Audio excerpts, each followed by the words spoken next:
आप देख रहे हैं इंडिया न्यूज। मैं हूं रचना बंसल। शुरुआत करेंगे इंडिया 100 की। सुशांत सिंह केस में सीबीआई जांच का आज 11वां दिन है। सूत्रों के मुताबिक रिया से आज पूछताछ नहीं होगी। सीबीआई की टीम दिल्ली की टीम के साथ रिव्यू मीटिंग किया है और रिया को समन के लिए नई तारीख पर चर्चा भी हुई है। डीआरडीओ गेस्ट हाउस में रिया के माता पिता से पूछताछ चल रही है। सीबीआई ने रिया के पिता और उनकी मां को समन भेजकर पूछताछ के लिए बुलाया। श्रुति मोदी ने सीबीआई के सामने बड़ा बयान दिया। सूत्रों के मुताबिक श्रुति ने कहा कि रिया सुशांत का बिजनेस अकाउंट देखती थी। रिया चक्रवर्ती से कल करीब 9 घंटे तक सीबीआई ने पूछताछ की। रिया ने अब तक 4 दिन में 35 घंटे सवालों का जवाब दिया है। सीबीआई की पूछताछ के बाद रिया सीधे सांताक्रूज पुलिस स्टेशन पहुंची। रिया ने मीडिया के खिलाफ एक और एफआईआर दर्ज करवाई। सूत्रों के मुताबिक रिया सीबीआई के सवालों का सीधा जवाब नहीं दे रही है। सीबीआई रिया से जवाब से संतुष्ट नहीं है।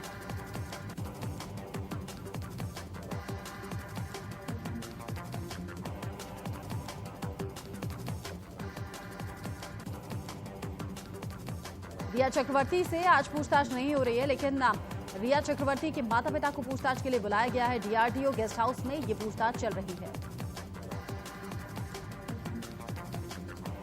सुशांत केस में गौरव आर्या से आज फिर ईडी की पूछताछ जारी है। ईडी के अधिकारी ड्रग्स मामले को लेकर पूछताछ कर रहे हैं।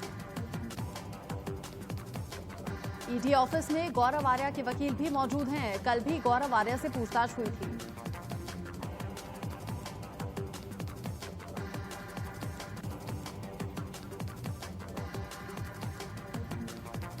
पैंगोंग में तनाव के बीच में भारत चीन में कमांडर लेवल की बातचीत चल रही है। चुशूल में बैठक जारी है।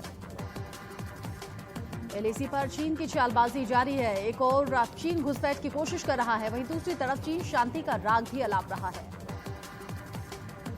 चीन के विदेश मंत्री वांग यी ने अपने फ्रांस यात्रा के दौरान कहा, चीन भारतीय सीमा पर स्थिरता बनाए रखने के लिए प्रतिबद्ध है। चीन के विदेश मंत्री ने कहा कि चीन और भारत के बीच में सीमा के बंटवारे को लेकर विवाद है, इसीलिए समस्याएं हैं। चीनी विदेश मंत्री ने कहा कि चीन क्षेत्रीय अखंडता को मजबूती से बनाए रखेगा और भारत के साथ बातचीत से सभी प्रकार के मुद्दों का हल निकालेगा। पाकिस्तान ने जम्मू कश्मीर के नौशेरा सेक्टर में रिहायशी इलाकों में गोले दागे। भारतीय सेना ने भी पाकिस्तान को मुंहतोड़ जवाब दिया।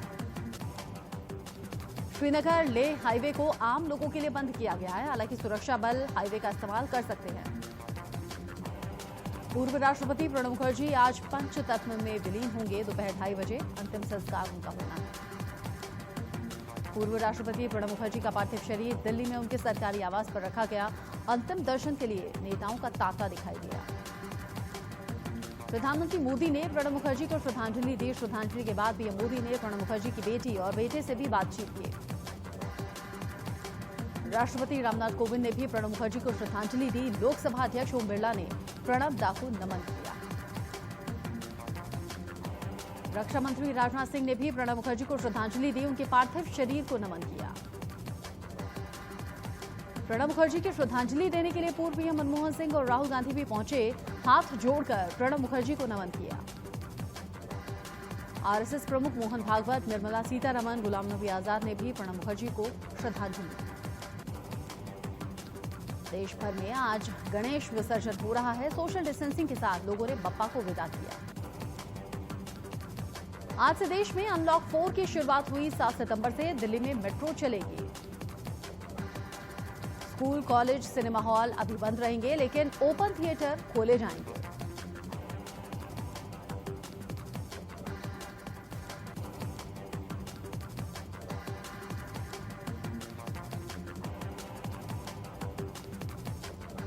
देश में कोरोना के मरीज लगातार बढ़ रहे हैं। 24 घंटे में 69,921 से ज्यादा मरीज सामने आए हैं।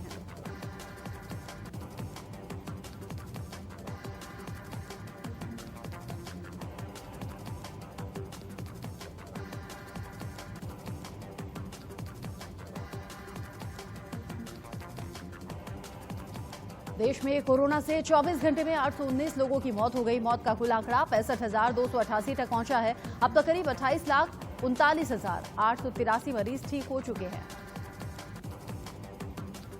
देश में अब तक कोरोना के 36,91,167 केस सामने आ चुके हैं। इनमें 7,81,000 से ज्यादा एक्टिव केस हैं। महाराष्ट्र में कोरोना के अब तक कुल 7,93,122 केस सामने आ चुके हैं। पिछले 24 घंटे में 11,852 नए मरीज बढ़े हैं। दिल्ली में कोरोना मरीजों की संख्या लगातार बढ़ रही है। पिछले 24 घंटे में कोरोना के 1,358 नए केस सामने आ चुके हैं। वहीं 18 मरीजों की मौत हो चुकी है। बिजनौर में कोरोना जागरूकता को लेकर एसपी ने फ्लैग मार्च निकाला। एसपी ने लोगों से मास्क लगाने और सोशल डिस्टेंसिंग रखने की अपील की। एमपी के शहडोल में नंदगिरी महाराज पर कुछ हमलावरों ने हमला कर दिया, लूटपाट की कोशिश की, जिसके बाद पुलिस ने 6 शातिर बदमाशों को गिरफ्तार भी कर लिया है। देश में जल्द ही 100 और ट्रेनें चलाने की घोषणा हो सकती है। फेस्टिवल सीजन को देखते हुए रेलवे तैयारियों में जुट गया है। 100 ट्रेनों को भी स्पेशल ट्रेन की तरह चलाया जाएगा। ये ट्रेनें राज्यों के अंदर और एक राज्य से दूसरे राज्यों के बीच में चलेंगी।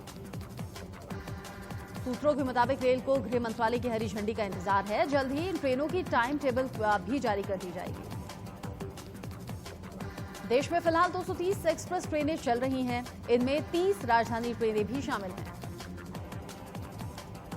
इलाहाबाद हाईकोर्ट से डॉक्टर कफील को बड़ी राहत मिली है और कोर्ट ने डॉक्टर कफील को तुरंत रिहा करने के आदेश दिए। इलाहाबाद हाईकोर्ट ने डॉक्टर कफील से एनएसए हटाया। योगी सरकार ने डॉक्टर कफील पर एनएसए के तहत कार्रवाई की थी। वाराणसी में बजरंग दल कार्यकर्ताओं ने चौकी इंचार्ज पर आरोपियों को छोड़ने का आरोप लगाया और कार्यकर्ताओं ने पुलिस चौकी के बाहर जमकर प्रदर्शन किया।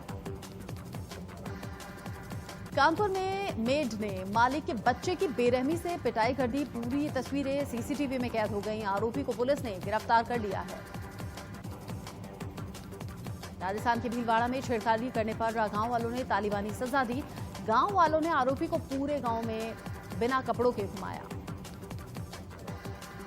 मिर्जापुर में प्रेमी ने अपनी गर्भवती प्रेमिका को मारने की कोशिश की। युवती को इलाज के लिए अस्पताल में भर्ती करवाया गया। पुलिस ने आरोपी समेत उसके एक दोस्त को भी गिरफ्तार कर लिया है।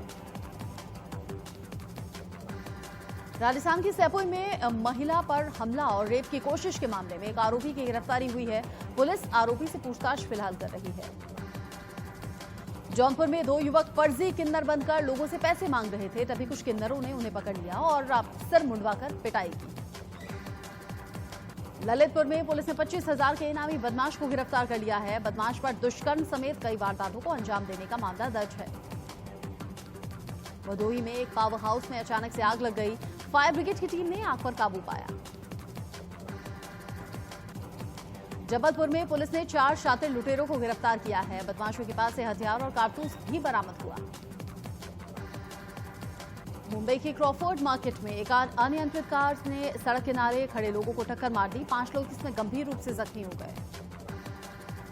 गाजियाबाद में एक तेज रफ्तार कार ने कॉलोनी में खड़ी हुई 2 गाड़ियों को टक्कर मार दी। कार को एक नाबालिग चला रहा था। फिलहाल मामले की जांच चल रही है।